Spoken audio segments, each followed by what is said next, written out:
The Kennedy assassination, lone gunman or conspiracy.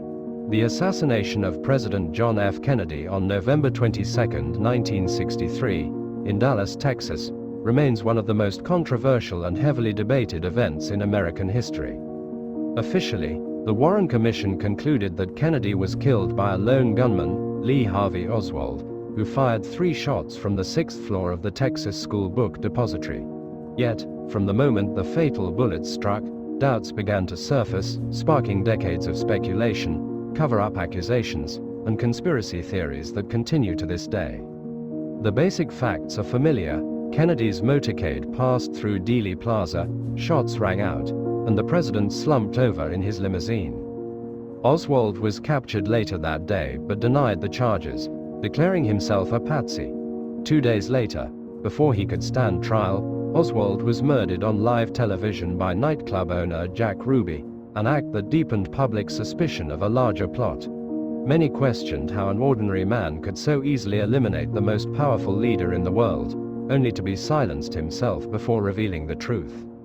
The official investigation concluded that Oswald acted alone, but inconsistencies in evidence, witness testimonies, and the magic bullet theory, which claimed a single bullet caused multiple wounds to both Kennedy and Texas Governor John Connally, have fueled disbelief.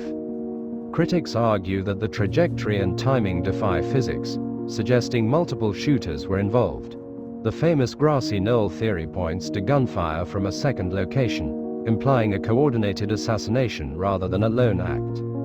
Over time, various entities have been implicated in alternative theories: the CIA, FBI, organized crime, anti-Castro Cubans, and even elements within the US government itself.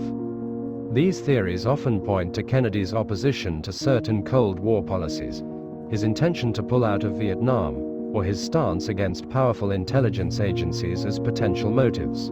The House Select Committee on Assassinations in 1979 even concluded that there was likely a conspiracy, though it could not identify who was involved. Declassified documents and modern research continue to reveal new details, but no definitive proof has emerged to settle the debate. For many, the Kennedy assassination represents more than the death of a president. It symbolizes the loss of American innocence and trust in government institutions. Was Kennedy truly felled by a lone drifter with a rifle, or was his death orchestrated by unseen forces protecting powerful interests? Over 60 years later, the question endures, reminding the world that history's most shocking events often leave shadows that never fade.